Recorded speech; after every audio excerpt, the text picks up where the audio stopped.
welcome to this edition of Framlingham College In Conversation.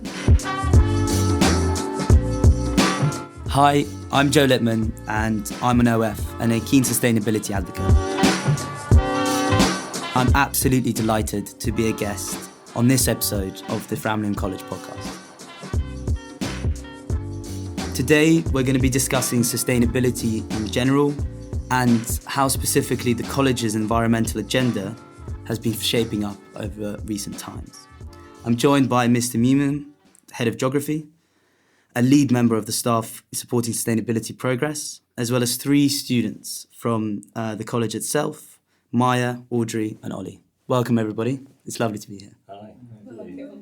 So I left Fram in 2019, having been a pupil since the age of 11 at the prep school. And my journey with environmentalism and sustainability, this massive buzzword that hopefully we'll talk a little bit more about specifically, began when I was subject to a bet by my girlfriend at the time, also an OF, that betted me that I couldn't go vegetarian for a week. That really backfired on her because here I am 4 years later and not only a vegetarian, but after the week I was getting a little bit bored of just doing it as a bet, and I just decided to discover a little bit more about why I'm doing this. I've been on this journey, and since then I've taken a vision of making a world for our generation more meaningful and more sustainable, to actioning that into basically starting a little business that's recently launched on the App Store, which is an app that makes your online habits more sustainable, more meaningful and purposeful without needing to replace anything that you're doing. And we've recently launched in the App Store, and that's really exciting, and I'm excited to work with the college on that. But during my time here, there were environmental projects and environmental discussions, but it was very obvious to me, being the only vegetarian that I knew at the college at that point, that things were moving very slowly. And when I came to visit the college last week, I discovered that that is certainly no longer the case, and that the college has a clear vision and focus on achieving a sustainable future, not just as itself, but also the pupils inside it. Mr. Newman, I'd love to hear a little bit more about how that agenda has shifted and how that focus around sustainability is really focused in the last couple of years. Yeah, definitely. So in the end of 2020, a full carbon audit was carried out of all the actions the college does. So that's all of our energy consumption, travel, materials, all the scopes, they call it, everything we do. And from that initial data, we worked out the college's carbon footprint, and then 2 action plans were created. So one, a direct action plan about how we'd reduce our carbon footprint, and the second one was about how we could involve all stakeholders and awareness raising, how we can actually make a wider difference outside of the college.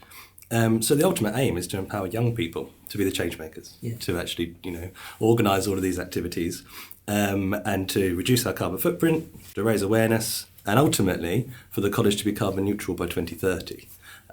That's our ultimate aim that we're aiming for.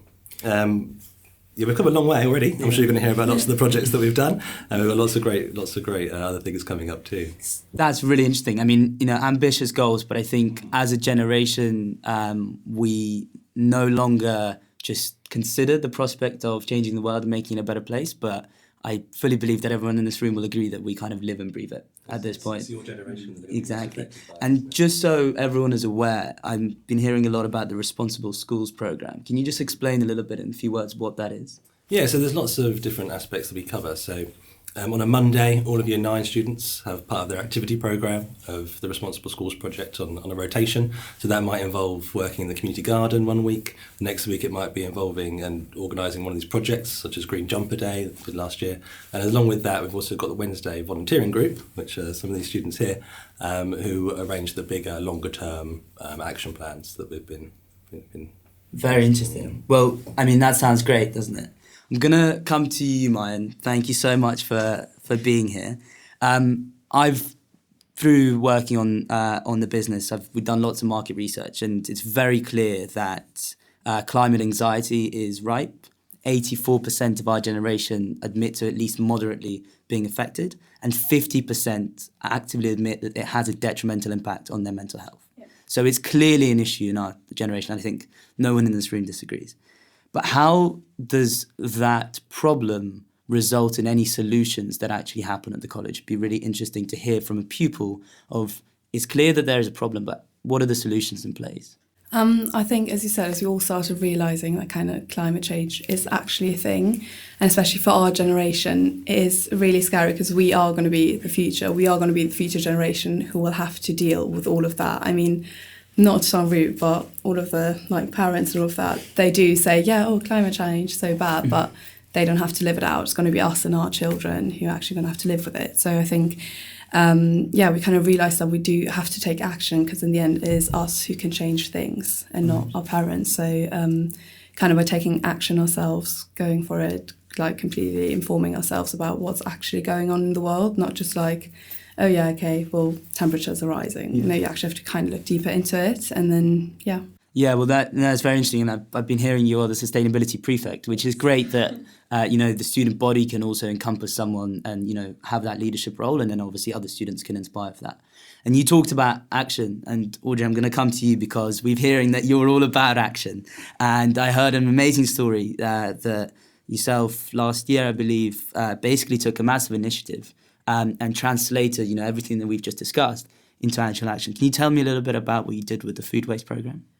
Because first of all, we had a look around the school because Mr. Newman was asking me, what do you think that the school needs to reduce or change? And I would say maybe we start at a small amount, so maybe first food.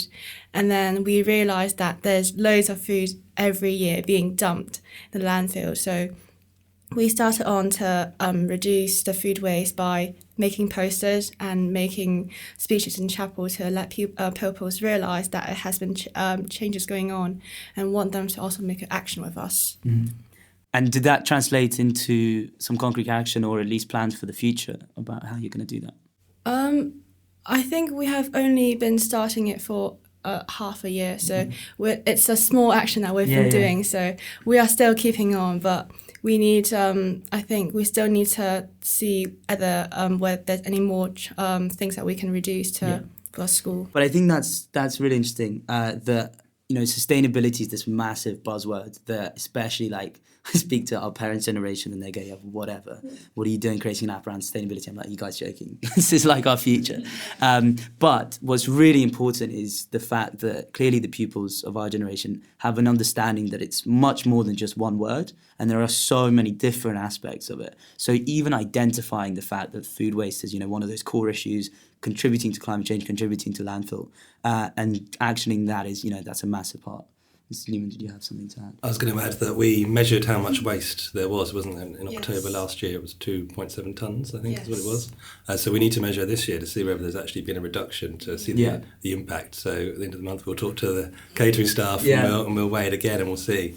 Because, that's ultimately what we want to do is measure the impact that they're having as well. Absolutely. And I think, some of the biggest companies in the world have absolutely no idea about their carbon footprint, and that's kind of the biggest problem. I was speaking to someone who's recently founded a sustainability clothing brand, and he moved away from big companies like Moss Bros and Charlie Twyford because he said they're simply too big to even begin to understand their impact. So the fact that the college has understood this impact with the carbon audit and, more specifically with the food waste program is 100% the first step. And then I'm going to move on to Ollie, who has been actioning that. And I've been hearing about not only the actions that you've taken, but also the entrepreneurship angle that you've been discussing. Can you tell me a little bit more about the community project and the bees specifically? So with the school, we've got the bees that are new. We've got them in this last year in spring. So they were it was a sort of it was part of the Year 9 sort of programme we were sitting there, it was the cold winter, and we thought, what can we do? Because there's nothing to do outside in the garden. So we decided to, come up with projects and, look into things. So making posters for the upcoming, it's sustainable days. And I thought, why don't we, try the bees? Because there's a big thing that the insects are dropping massively. The decline is huge, and we're in such a rural area that the bees are actually a really good thing. We've got some of the wildflower meadow sort of left alone on the golf course now, so it was a sort of real thing that we sort of could take and use, and it's a really easy well, we say it's easy, well, it hasn't been that easy, but it's a thing that wasn't too complicated, that we could get done, and we could have a really sense of achievement with it. And then we've got the community garden, which we thought that would in turn help because it could pollinate the vegetables and stuff we were growing in there. So it was all sort of a cycle, if you like, of it's sustainability, but it was and then you looking again the honey and things like that, and sort of putting that all into perspective, and then being able to use that in a cycle to be able to invest more into it, so we can hopefully grow it and then get more bees, which will help it in turn. So it's sort of expanded, and we look to hopefully expand a lot further in the next coming years and so on. So you're speaking like a CEO. I've heard that you've actually actioned some of that, and you've been to Ms. North, and you've talked to her a little bit about how you're going to actually put that plan into action. Yes. So at the very beginning, we were looking at having to buy the hive. So obviously we needed a bit of a financial input with that. So we had a meeting with Mrs. North, and I went up there and explained about what our plan was, our timeline, how much we actually needed for this project. And so it's all sort of developed from there. And now we've got some brilliant donations from friends and families of the college and things like that, which have all sort of helped in turn with advice and things like that of how to actually look after the bees, because me and Mr. Newman, we at the beginning didn't know anything. So it's been a really, really good help with that. So that's incredible, isn't it? The fact that, a student body and, especially, as you said, that happened out of the Year 9 programme can do that and can take that initiative on and carry it through. And what you're talking about, the pollination and, the regeneration of the gardens, that's, again, an incredible thing for someone who's at the college already to action, and not only in their home, but also kind of to make this their home. And I think that's, really important. I think the problem, I see this at university and, all over, is that, especially in cities, people don't associate their home or where they live with the kind of impact they're having. They go, I'm going to, invest into a sustainable stock, or I'm going to do whatever. But that impact on the ground, how is that actually helping where I live? And I think that's so, so important that the college, and clearly not just the college as an initiative, but pupils here are looking after the place at which, they spend their day to day. So I think that's really good. Well done, guys. I'm going to come back to you because I've heard the sustainability prefect, so you're the one to speak to about this. But looking a little bit further, so we obviously heard that we've done we've made a really good start, but looking slightly further in the future, what are some of the initiatives, ideas, thoughts that you have, or you think other pupils have, about sustainability at the college? So Mr. Newman and I talked about this. So one of my leadership goals was definitely to create a charity shop at the college, because I'm from overseas and I was only planning for coming for a year. And then buying the uniform and the sports kit and all of that is just so expensive. And if I actually would have only stayed for a year, there wouldn't have really been much point of spending that much money for only wearing my clothes for that amount of time. And I talked to loads and loads of other internationals and English pupils, and they say, it's ridiculous how much it actually costs and how little you actually wear it. So I was thinking about creating especially like a uniform charity shop kind of thing, so that let's say year 11 students could pass on their uniform to future 11 students, and then could go and buy some for the sixth form, because obviously they won't be needing their junior uniform anymore. So we're definitely thinking about that. And then Mr. Newman has ordered how many, about 420 trees, yes, for the school to plant. And we were thinking about having a little speech about it in chapel, talking in houses, and then handing out one tree to one student, which is kind of a fun activity. So they can then plant their tree at their home. For international students, they were planted here at the campus, which is just a nice little social activity, and it would kind of raise awareness for everyone. I mean, you're doing it yourself. You're actually, getting dirt on your nails properly for it. So, taking action yourself, really seeing what that's going to do for everyone. So, Yeah, I mean, that's just incredibly important. As we said, that action that you can have, as you said, getting your hands dirty, that's an amazing thing. And Mr. Newman,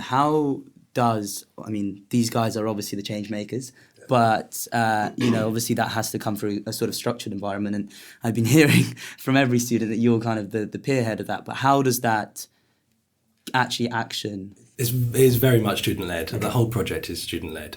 You know, I'm a full-time teacher, obviously, I've got all the other commitments, so it has to be, and that's the whole point. You know, it's also developing skills in students that they can, you know, that you can use when you leave, and organising activities and actually planning things out properly. It's all part of life that you're going to do later. So I'm here to support. I'm very happy to, you know, to proofread emails, but it is ultimately, and you will agree that everything you've done has been you doing it with just a little bit of ideas or a little bit of an input, a little bit of help, which is, you know, the whole idea of the project, and like you said, the future, and so you are, isn't it? So no, and that's definitely, and I mean, you know, to have that thing as maybe as a prospect student or as a parent coming or whoever, to know that there are specific change makers, you know, at the college that are doing it is really great. I wanted to talk a little bit about something slightly different, which is teamwork and the importance of the fact that if our generation, and it's probably wishful thinking, but you guys all agree, if we're going to change the world, one of the biggest challenges that I always face when speaking to people about this is,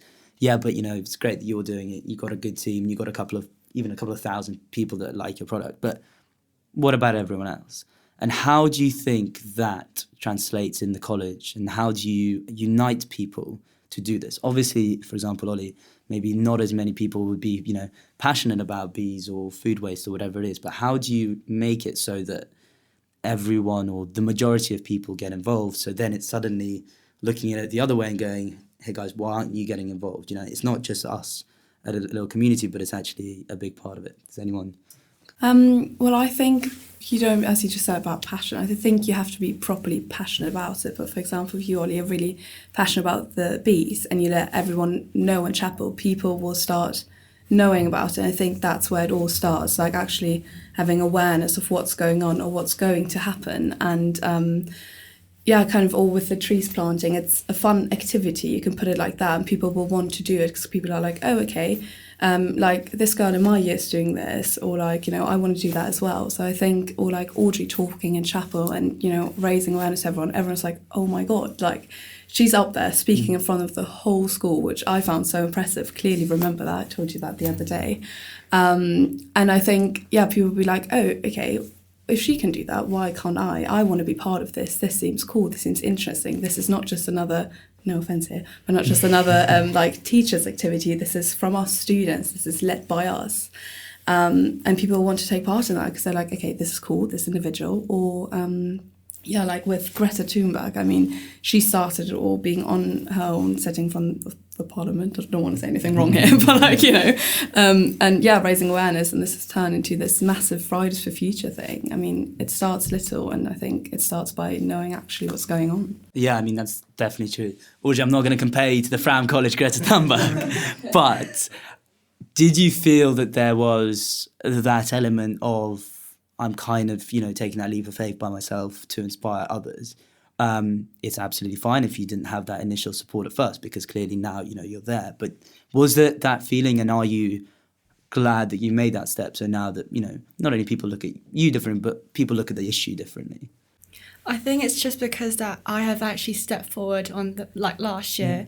So it was a big change for everyone else, and I think I've did good, better than last year. And it's just that when I look back forward, I see I've actually done quite well, and I'm glad that I actually stepped forward, because if I don't, I'll feel like, oh, I should have done that, because it's quite regretful and I should have done that. But now I have, so it's really nice. Well, that's amazing. And you don't have to give me a precise answer, but what do you think inspired you to do that and take that leap of faith? I think the school needs a bit of change, but not by teachers, by our students leaping forward and making myself being like into leadership, as we need later on in the adults world. So I think it's quite useful for us. I mean, that's just absolutely amazing, isn't it? The fact that you can have an initiative and that is only the basis of what is going on. And then above that, there's, you know, being strong-willed and taking a leap of faith. And then above that is going, I'm going to practice my leadership qualities for the future. I mean, that's just, you know, absolutely incredible. And it's really good to see that the college, and from what you said, it's like that relationship between students and teachers is fully there. You know, the communication's there clearly with Mr. Newman, but it's not actually, in a weird way, no longer up to the teachers to provide that vision and to tell people what to do. It's actually up to the students to hopefully collaborate and move forward. Okay, well, that's really interesting. We're going to talk about something that was potentially a little bit of a difficult topic when I was here, not because there was any tension, but because Fram and the college itself is somewhat of a bubble in the community, and perhaps the wider community, we need to interact with the wider community more. Does anyone have any ideas about how to do that? And I think one of the most encouraging things about sustainability, and using the buzzword myself, but all these initiatives that we're talking about, is that we can collaborate on these things. Does anyone have anything to share? I think the community garden has been a sort of a good into Framlingham, into the local community. Lots of the food we've produced there, we've bought and eaten here. So this year already, since we started the community garden again at the beginning of the spring, we grew 20 kilograms of potatoes, parsnips, carrots, lettuce, beetroot, spinach, garlic, and tomatoes, and all of that's been eaten here. But also some of it's been donated to the local community food shed that's down in the town, and the rest of the community garden is. All of that's donated and all of that's given away to people in the community. So that was a good way that we, could help the community and raise awareness there. Some of our students have also been involved in the local council's environmental advisory group. So they have a local group at the council that I saw advertised. So I thought, well, I'll go and see what that's about. And the idea is that the town council, as part of their town planning, they want to try to reduce their environmental impact too. And the first action that they've taken was a survey that was completed with all the town residents. So 3 students, 3 year 9s, went down on Saturday, to the market, and they completed surveys of all the people in Framlingham to try and work out what their priorities were for the future. And that has all been sort of collated, and now the town council are taking that forwards with potentially they've got some group solar projects that they're looking at and some other projects they're looking at that were really popular. So yeah, it's good to get involved in the community too. Really interesting, because I think one of the, in a weird way, again, we're constantly coming back to this idea that our generation are going to be teaching other generations about how to live and how to address these issues.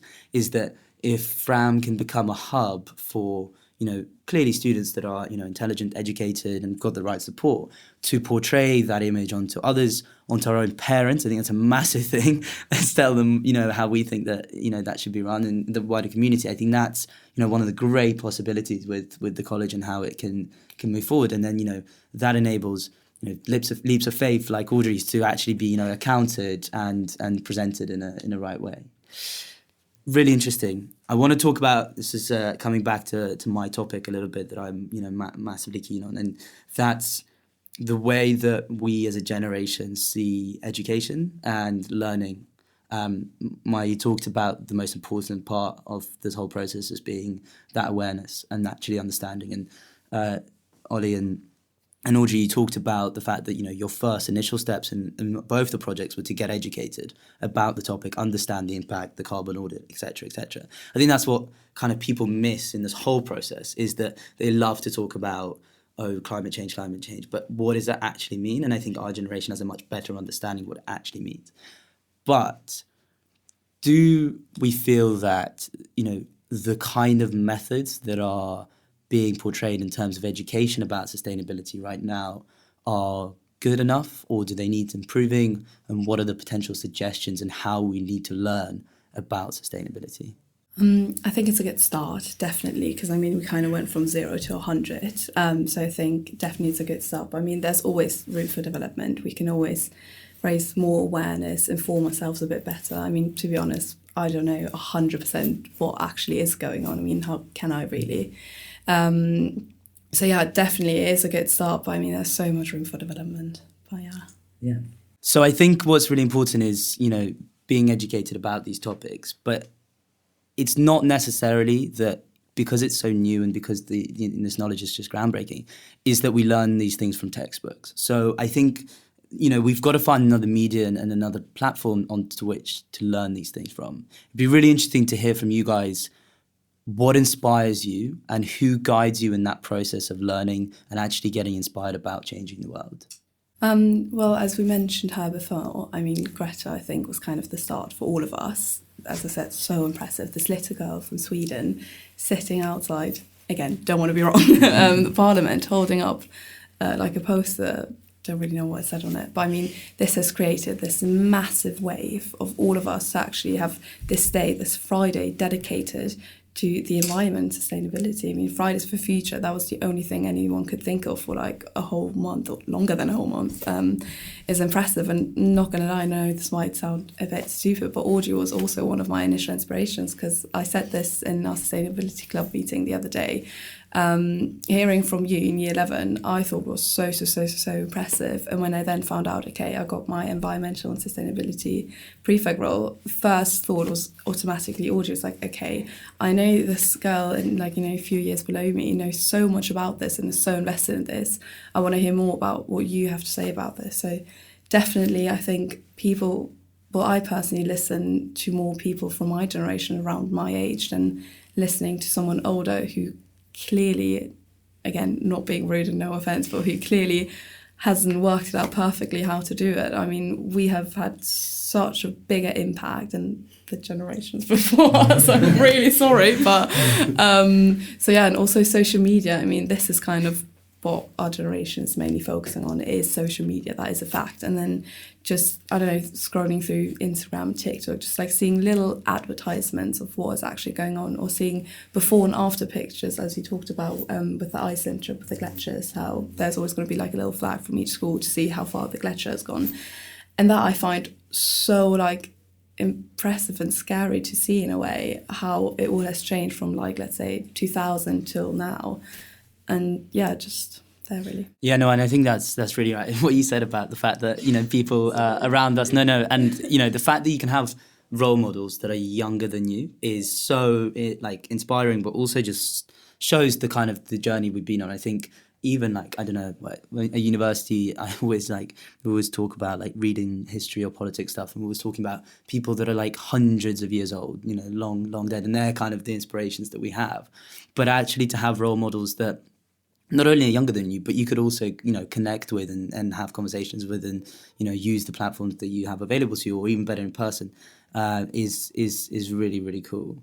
Mr. Newman, who are your influences in all of this? I'm a bit more old school in my media consumption of TikTok. Even 2 days ago, Frozen Planet 2 was on television. David Attenborough was on there. He is, you know, he's a legend. And it was a brilliant episode. It was all about the change that we're experiencing around the world. It had glaciers on it. It had about how glaciers are retreating, active measurements of how they were changing. And, I mean, the technology they have with the cameras and the slow-mo, you know, was it stop motion when they do it for years on end or whatever. It's just incredible. So him, definitely. Netflix, I think, is actually a really good source of documentaries. I know when Seaspiracy came out, was that last year, the year before, 2 years ago? It was huge. Yeah. And students were talking about it, and they really were talking loads about fish, and we were talking about whether we should have fish here and whether we should be eating it or not, because of whether it's sustainably caught or farmed. And that also fits in with a huge part of our specification that we learn at geography. So it was brilliant, and everyone watched it, and it really got that conversation started. And there's loads like that. There's Cowspiracy, there's Netflix documentaries and those sorts of things. They are wide, and obviously everyone has access to those, don't they? They can watch them, talk about them, and share them. Yeah, that's completely true. I was actually, when I'm a vegetarian, Cowspiracy was the one that pushed me over the edge.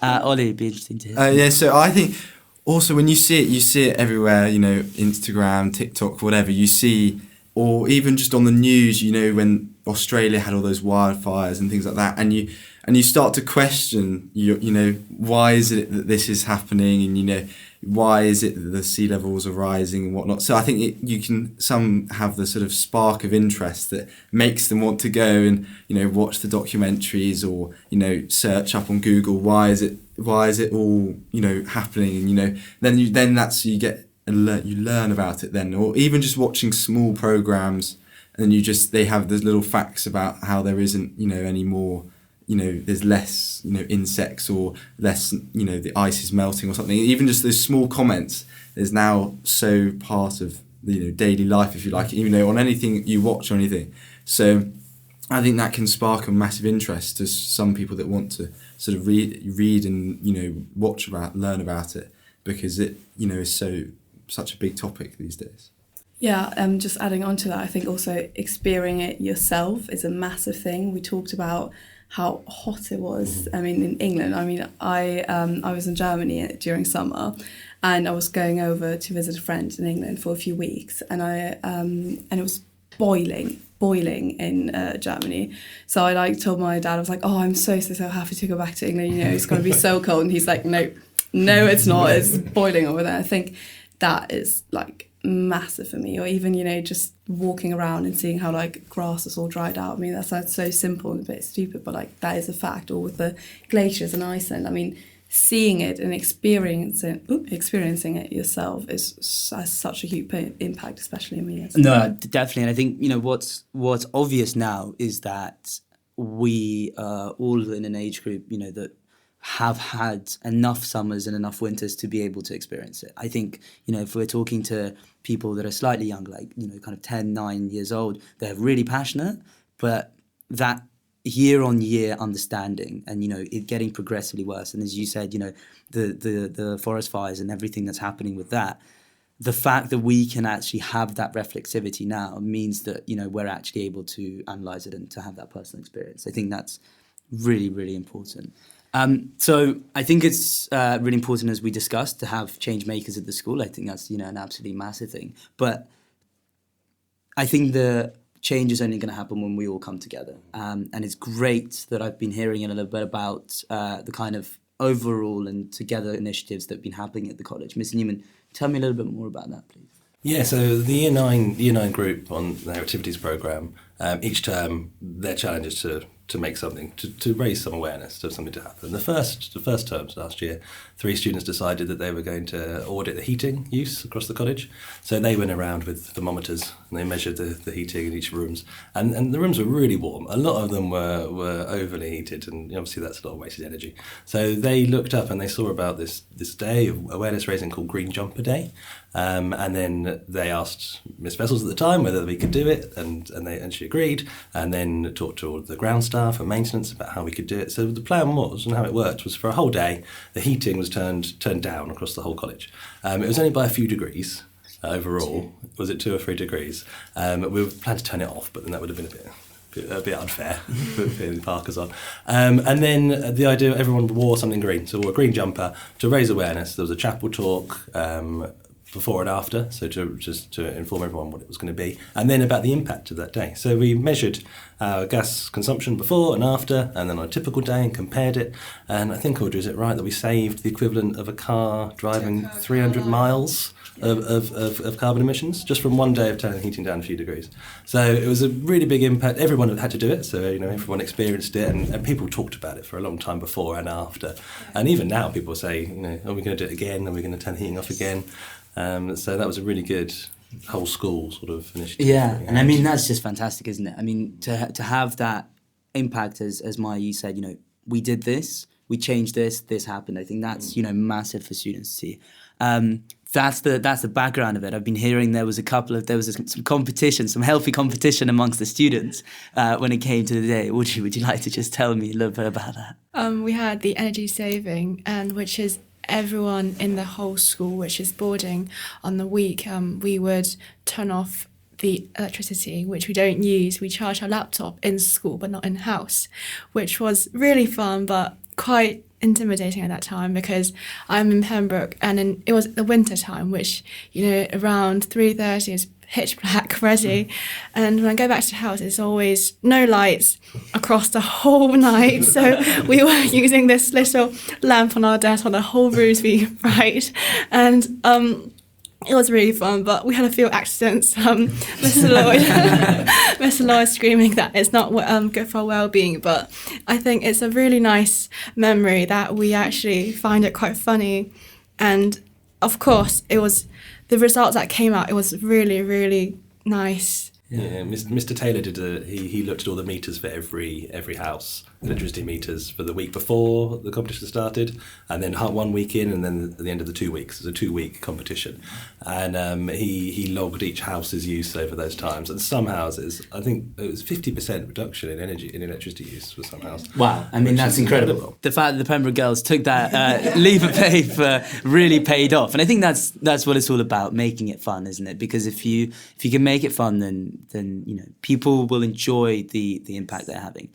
So Pembroke and other houses had about a 50% reduction. Ollie, we've been hearing the boys didn't do as well. Yeah. What happened? The boys' house, we were really good for the first couple of days, and then, you know, turning your phone torch on to be able to sign out in the evening sort of got a bit boring to everyone. So in the end, the lights were switched back on quite a bit. But we did actually save quite a lot. You know, we used the kettle and the toasters a bit less, and that, you know, in itself saves. I can't remember the exact number, but it did save quite a lot, which was good. But it was again quite funny for all of us doing it. I think some of the boys' houses saved about 7% overall. It was the first week there was a reduction, the second week was more than the week before.